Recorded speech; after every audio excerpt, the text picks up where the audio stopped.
Welcome to Snoozecast, the podcast designed to help you fall asleep. On Snoozecast, we read excerpts from public domain works and, occasionally, original stories. Listen to us on snoozecast.com, like our Facebook page, and follow us on Instagram. We'd like to thank our listeners. If you enjoy our show, please write us a review on Apple Podcasts, and also share it with a friend. This episode is brought to you by bumping into an old friend in public. Tonight, we'll be reading a Snoozecast original, Mount Monadnock. Learn about the majestic New Hampshire mountain and experience a leisurely hike up it and perhaps the opportunity for a well-earned snooze at the top.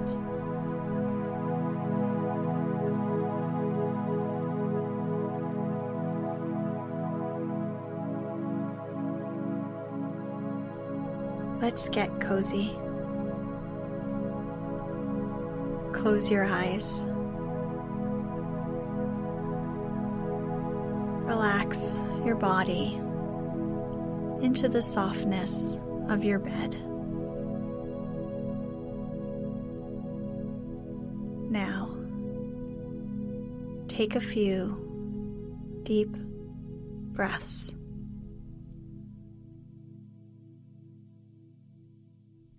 The pavement on the road ahead ripples and cracks as the car slows down, anticipating a bumpy ride.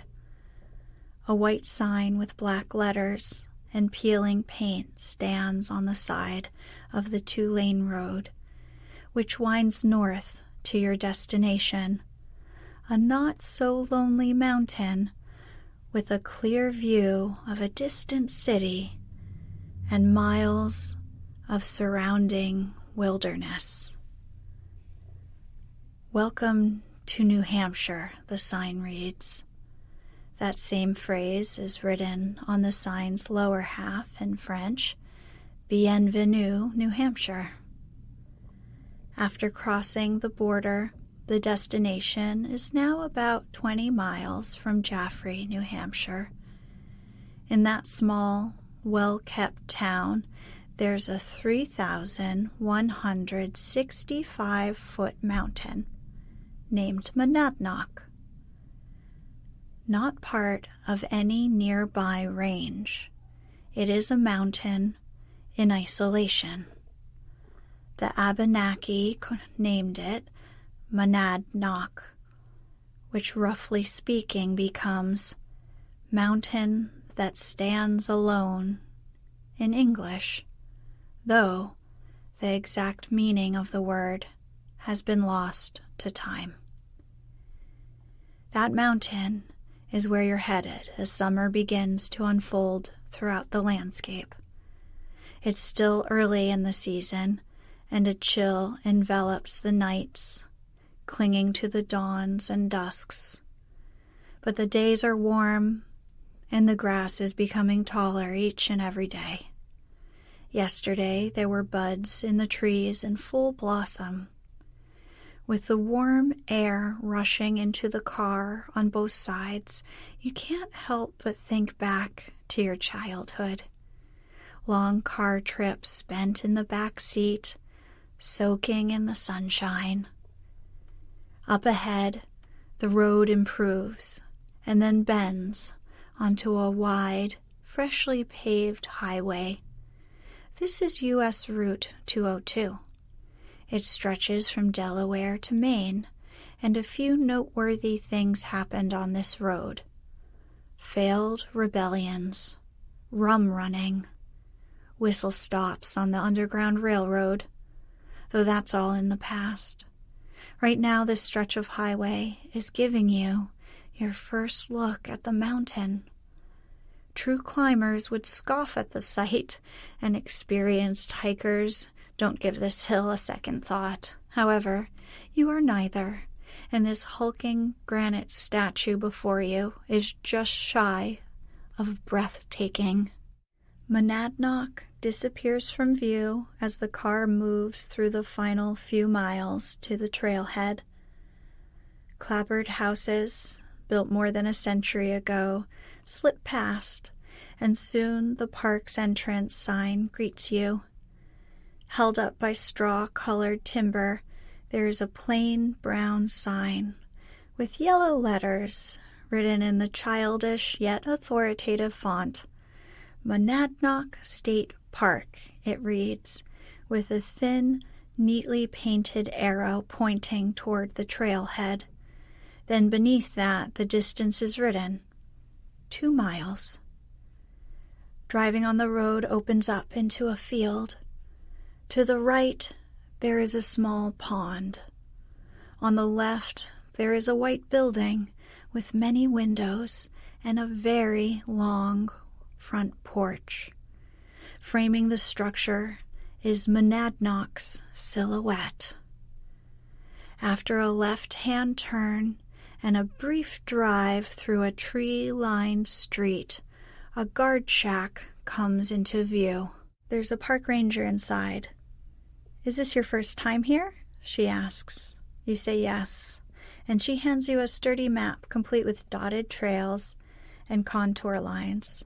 "Have a nice hike," she says, as you pull slowly away and park in a tidy dirt lot beneath towering pine trees. It's time to plan the route up. The most popular way up the mountain, the White Dot Trail, is the best one for beginners.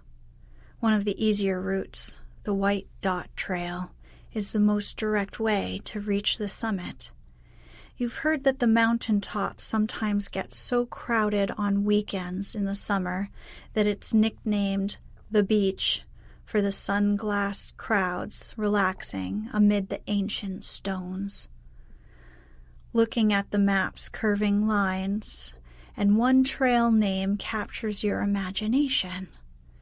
Instead of a straight march up the side of the mountain via the White Dot and similarly straightforward White Cross trails, there's a path that traverses this mountain's south side, skirting the side of the mountain for a while before turning towards its peak. However, that's a much longer trail. There's plenty of time, though, and the decision is settled. The map is quickly folded and tucked into a back pocket. The backpack that had been placed on the ground behind the car is hoisted up and onto your back, and the walk begins. In no time at all, you've walked by a small waterfall where the rushing water moves cool air across the path. Into the woods you walk as birds flit above you in branches filled with dark green leaves. The air is still making it easy to hear the crunch of leaves beneath snugly tied hiking boots. There is a stone wall in this part of the wood that runs parallel to the trail for some time before the trail and wall part ways. Loosely piled and low to the ground, the stone wall wouldn't be much good for anything, you think to yourself. It's much too low to keep livestock in, but it's too much work to be a simple boundary marker. What could this wall have been used for, you wonder? Some of those stones would take at least 2 people to move, and then, just how far did they move those stones? And using what? Those questions leave your mind as the trail banks sharply to the left. The side of the mountain faces south. Looking through a break in the trees, there's a sweeping view of the valley below. The day is heating up. It's pleasantly warm now, so you sit down for a drink of water. Nearby, a hawk glides by about 200 yards in front of you. It's soaring upward without having to move its wings. As it lazily circles skyward, you remember learning about this phenomenon. The hawk is resting by letting the warm air from the valley carry it up towards the sun. That warm air is called a thermal, you recall. After taking a few sips from your canteen, you decide it's time to continue this walk. The trail banks sharply right into an older part of the wood. The trees are thicker and the light is dim. Hard-packed dirt gives way to a soft bed of pine needles. Here, the air is cooler. The trail becomes very steep. Using your arms and legs to scramble up the trail brings a smile to your face. You begin to feel warm as the first few beads of sweat start to form on your forehead. This feels good, and soon you're standing in a small clearing with smooth, gray granite underfoot. This is the top of Bald Rock. Consulting the map, you see a small triangle marking the spot where you stand. The summit is close and is marked by a slightly larger triangle near the center of the map. Looking up, you see the summit. It doesn't seem that far, you think to yourself, before re-entering the woods. The trail is steep here, and your legs feel funny as each step requires a much different set of muscles than the ones used for getting up here. A sign up ahead says Cliff Walk in yellow lettering, letting you know the summit is finally within reach. Scrambling up a steep embankment, you emerge into a wide, open area. The flat, gray expanse reminds you briefly of a parking lot until you notice a string of stone piles called cairns that dot the mountainside. These stone markers serve as guides for hikers, letting them know where the trail leads. From here, the hike will be past the tree line. For a mountain of this size, to have a wide open summit is uncommon. Monadnock summit is bare, not from the abrasive elements that weather taller peaks, but because of a great fire. More than 100 years ago, farmers living in the nearby town set out to rid the peak of wolves. Near the mountain top, they lit a fire, hoping to drive the predators away. It's unknown how effective this method of pest control actually was, but since then, this mountain summit has been clear, affording wide, open views of southern New England. Before you is the summit proper, now very close, and as you turn around there, far, far off in the distance are the hazy blue peaks of the Green Mountains in Vermont. Looking east, you see with great difficulty Boston's cozy skyline. Directly below you is Bald Peak, and you notice the patch of granite where you had been standing looking at this very spot not 45 minutes ago. As you climb on, the trail becomes narrower. After one last gentle scramble up this trail called Cliff Walk, the summit comes into view. In front of you, there are patches of grass and pools of water sprinkled in among the granite slabs. The rock beneath you is 400 million years old. This is schist and quartzite rock, mostly. Looking down, you notice the quartzite's unusually textured surface. There are bits of pink and red speckled on the stone's glassy, rough surface along the trail. On the climb up, you also notice strange markings on many of the stones.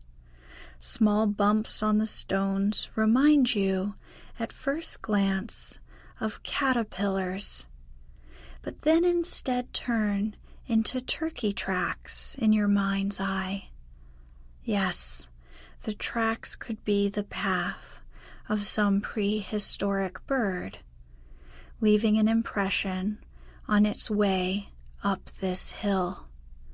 But the truth of it is that these tracks are in fact pseudomorphs, which, to say it simply, happens when one thing is replaced by something else entirely, all while retaining the original form.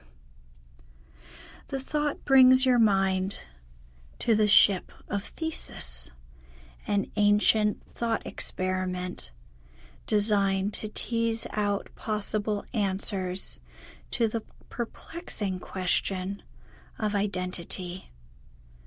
It goes something like this.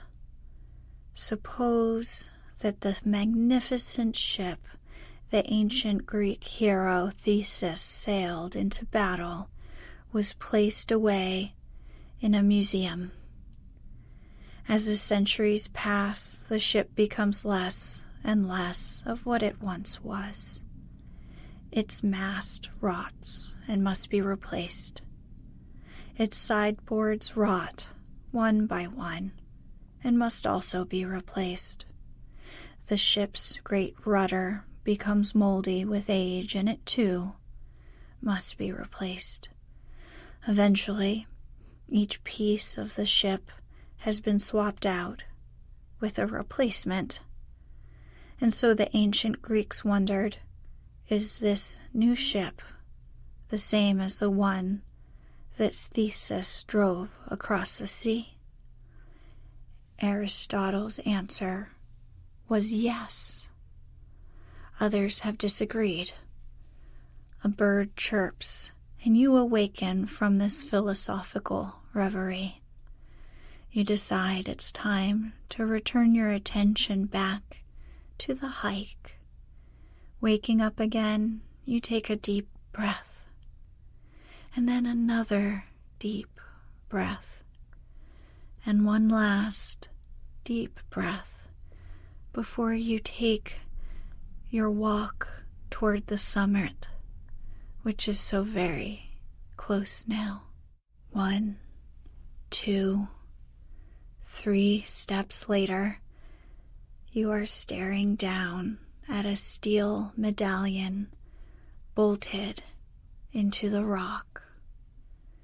These markers sit atop peaks across the country, put in by the U.S. Geological Survey. They were used to map the landscape of a fast expanding country. The map in your back pocket comes to mind as you ponder those early engineers. Your head tilts up and then around to both sides, taking in the 360-degree view of southern New Hampshire, Vermont, and rural Massachusetts. Turning all the way around, you see Maine's highest peak, Katahdin.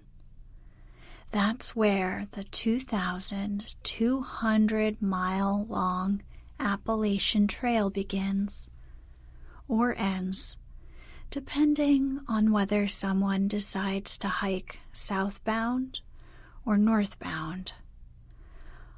Along that much longer trail, there are many three-walled lean-tos.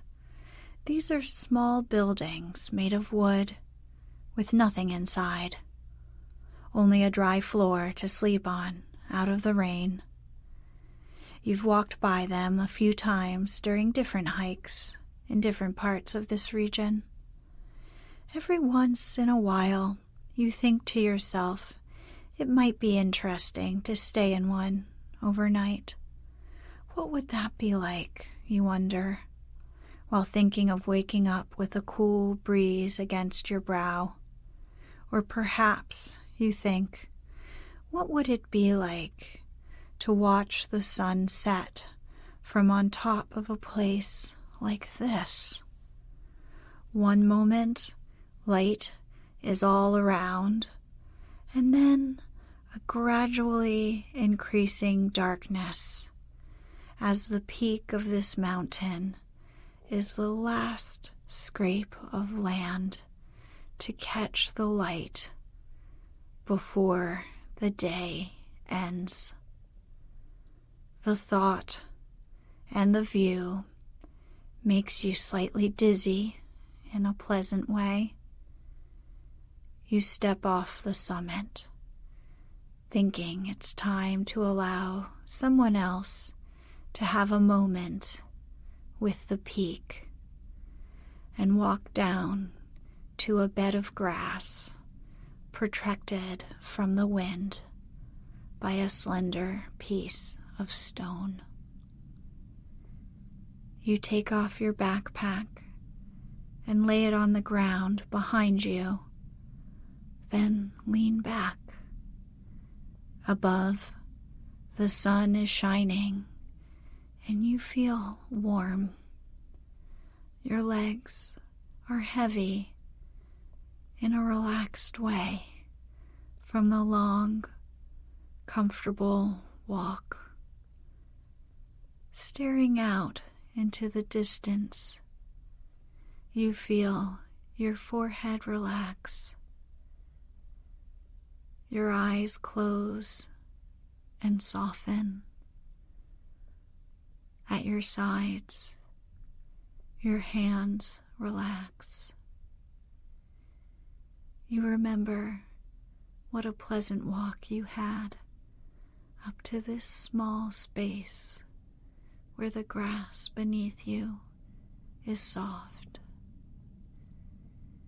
You listen to the wind as it blows across this quiet mountain top and ease into a restful sleep.